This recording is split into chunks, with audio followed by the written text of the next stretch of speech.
Hindi ko masasabi na lakas ng loob ito. More like parang desperation. Pasensya na dun sa paggamit ng salita.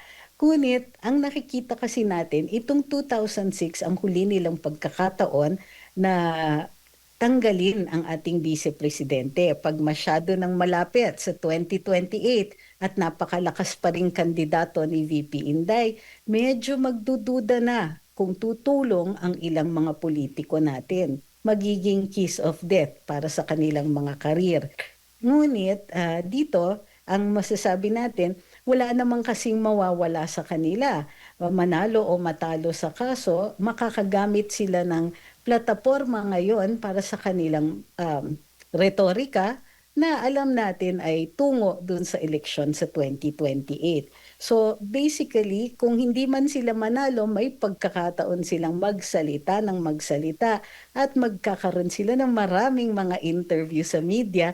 Tiba-tiba sila ngayon sa Mm. publicity.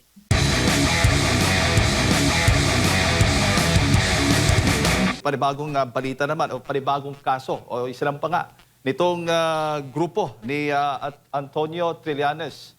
Ano ho ba ang nakikita po ninyo dito, Attorney? Laban po ito kay Vice President Sara Duterte. Papaano niyo po tinitingnan itong paghahain nga ng mga kasong plunder at graft laban po sa pangalawang Pangulo? May sapat ho bang ito para po sa inyo legal na batayan?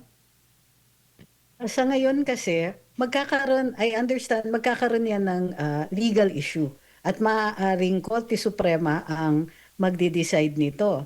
Ang ating Vice Presidente, as any Vice President, ay impeachable officer.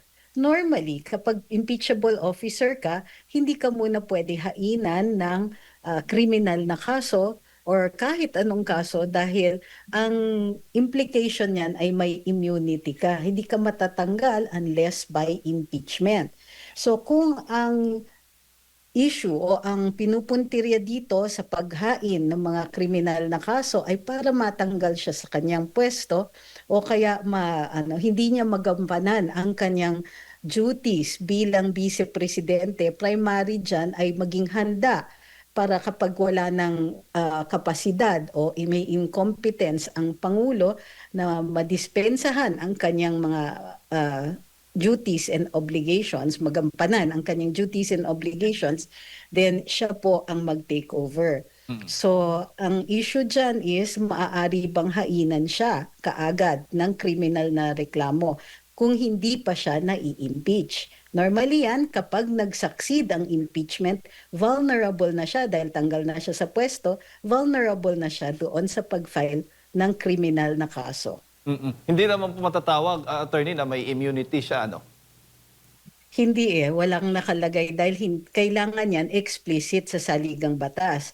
So sa Pangulo, explicit yung kanyang immunity from suit dahil siya ang pinuno. Opo, opo. At ayon nga sa mga nagrereklamo, attorney, yung panibagong kaso ay pagpapalawak lamang na naunang reklamo hinggil nga daw doon sa confidential funds. So sa pananaw po ninyo, kailan nagiging expansion ng reklamo o kailan ito nagiging ganap na bagong kaso sa ilalim ng ating batas? Well, kung yung dating mga reklamo na inihain sa kanya ay hindi nagresulta ng isang kaso sa harap ng hukuman, maaari naman nilang i-file yan.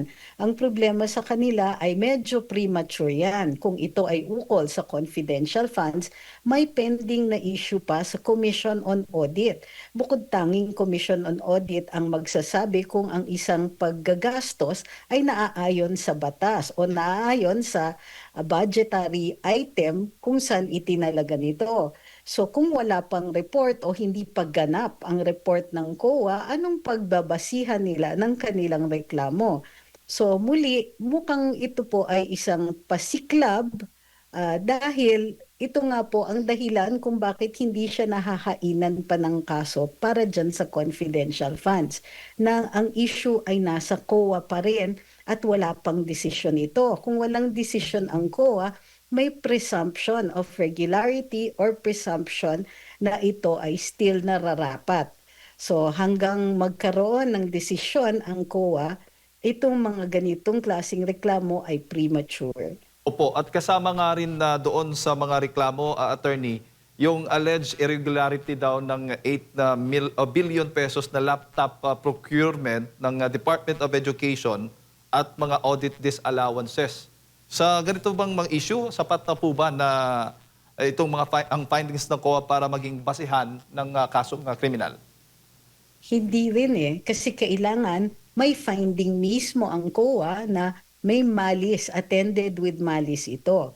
Ang COA nagre-recommend din yan ng pagfa-file ng kaso sa ombudsman kung sa kanilang pagsusuri ay mayroon ngang sinasadya na mali siya sa pag-procure dahil mayroon namang mga instances na tunay na wala namang malis, ibig sabihin, ito lang talaga ang kakayanin, may exigent circumstances. O kaya ang kanilang hindi pagsunod doon sa COA rules ay mayroong excuse o legitimate na concern. Maaari yan idulog sa hukuman kung sakasakali, ngunit ang pagdetermine ng probable cause mahihirapan kasi kailangan may clear showing na may malis ito para mag-count siya as a criminal case. Mm-mm. So minsan talaga ang COA, mayroon silang ganon at malalabas dun sa decision ay isoli ang pera. So kapag ganon, soli ang pera, wala ang finding ng malis, hindi siya mag-proceed to a criminal case. Opo. At yung may allegation din na itong 192, 172 silid-aralan lamang ang naipatayo mula sa target na mahigit 6,000. Sa batas ba, maaari bang tawagin itong criminal liability o kailan po nagiging criminal liability po ito kapag ang isang failure of implementation, itong ang failure of implementation o alleged gross negligence ng isang opisyal?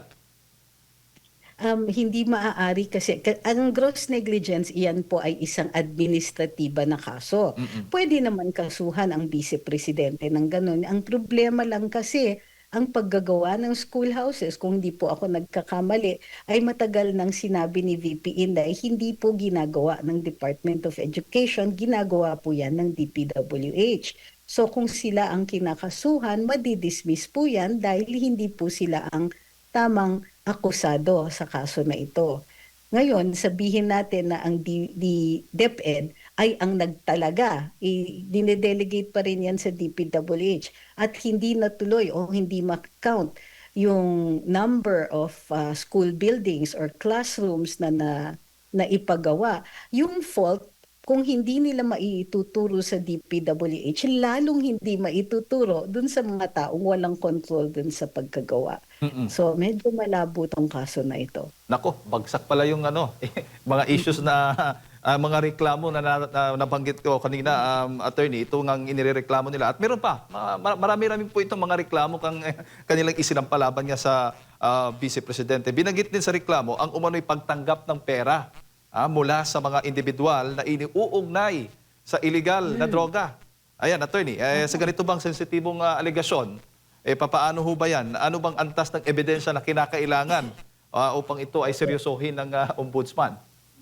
Ito ay criminal case, pero para sa ombudsman, ang kailangan niyan ay probable cause. Ang probable cause, ibig sabihin kung ikaw ay reasonable na tao na maiisip mo base sa ebidensya na mayroon ngang krimen na naganap at itong taong ito ang gumawa ng krimen na yon. Pero in this case, kailangan reasonable grounds, di ba? Hindi reasonable grounds, yung the standard of a reasonable man. Kung ikaw ay rationable, ordinaryong mamamayan, tapos pag tinignan mo yung ebidensya, sasabihin ninyo, ay oo nga, mukhang tumanggap siya. Pero pag ito ay umabot sa sandigan bayan, kailangan na ng proof beyond reasonable doubt para magkaroon ng guilty verdict. Ang tingin ko dito ay babagsak at babagsak nga ang hatol dito doon sa ebidensya. May napansin po ba kayong nakaakibat na ebidensya na nakalagay? May mga identified ba na witnesses at may mga affidavit ba ang mga ito?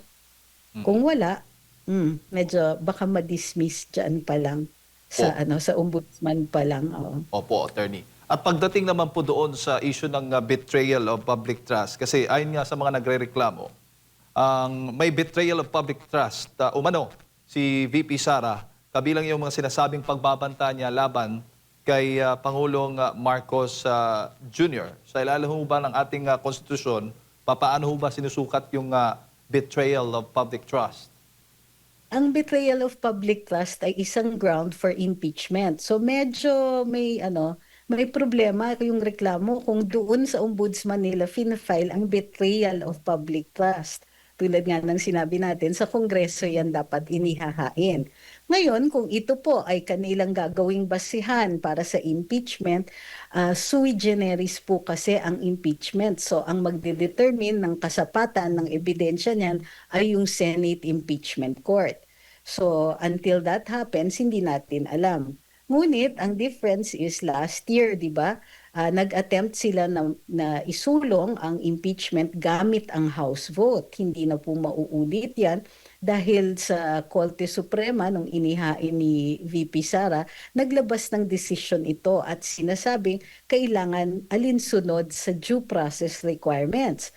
So kung mayroong kasong ifa-file sila sa Kongreso, kailangan susundan nila yung kanilang proseso. Nagsabi na nga si Congresswoman Luisto, handa ang Committee on Justice para dito. So ibig sabihin yan, hindi na po mararatrat ang isang ang impeachment complaint, hindi na ito House vote, pupunta yan sa plenaryo to determine kung sufficient yung impeachment complaint at i-forward nila sa Committee on Justice. Doon po magkakaroon ng parang trial kung saan i-determine kung sufficient in form and substance yung reklamo. Opo. So, Opo, Attorney. Bakit kaya para sa inyo, malakas ang loob ng grupong ito na isinampa o inihain itong kanilang mga reklamo laban kay Vice President Sara Duterte dyan sa Ombudsman? Hindi ko masasabi na lakas ng loob ito. More like parang desperation. Pasensya na dun sa paggamit ng salita. Ngunit, ang nakikita kasi natin, itong 2006 ang huli nilang pagkakataon na tanggalin ang ating vice-presidente pag masyado nang malapit sa 2028 at napakalakas pa rin kandidato ni VP Inday, medyo magdududa na kung tutulong ang ilang mga politiko natin. Magiging kiss of death para sa kanilang mga karir. Ngunit dito, ang masasabi natin, wala namang kasing mawawala sa kanila. Manalo o matalo sa kaso, makakagamit sila ng plataforma ngayon para sa kanilang retorika na alam natin ay tungo dun sa eleksyon sa 2028. So basically, kung hindi man sila manalo, may pagkakataon silang magsalita ng magsalita at magkakaroon sila ng maraming mga interview sa media. Tiba-tiba sila ngayon sa publicity. Opo, opo. Bago ko lang ipasa kay Partner Admar, ang reklamo bang ito sa tingin po ninyo, Attorney, ay mas nakabatay ba sa legal accountability o may mga elemento po ng political pressure? Paano po dapat timbang ito ng Office of the Ombudsman? Alam nyo, what it all comes down to is evidence. Kung kulang ang ebidensya o wala pa nga silang ebidensya ng desisyon ng COA, posibleng sinasayang nila o nag-aaksaya sila ng oras, maituturing ito na pag-aaksaya ng oras ng ombudsman. Kasi natural, kailangan pagtuunan ng pansin, mag-dedicate ng man-hours dito sa kanilang mga investigador. Ngayon, kung ang reklamo ay wala ngang ebidensya at ang kanilang hiling sa ombudsman ay maghanap ng ebidensya, isa pa po yan. So, mas matagal ang mailalaan na oras ng ombudsman maghanap lang ng ebidensya. Pero ang totoo is, ang pinakamalakas na ebidensya dyan ay ang hatol ng COA doon sa paggagastos. At kung may findings dito ng malice o intent to commit a crime. So, absent ng mga yon, kung wala ang mga yan, then kahit anong number of hours ang i-devote ninyo dito sa pag-iimbestiga o dun sa finding ng probable cause, baka ma-frustrate lang talaga sila. Ang sinasayang nila ay oras ng ombudsman.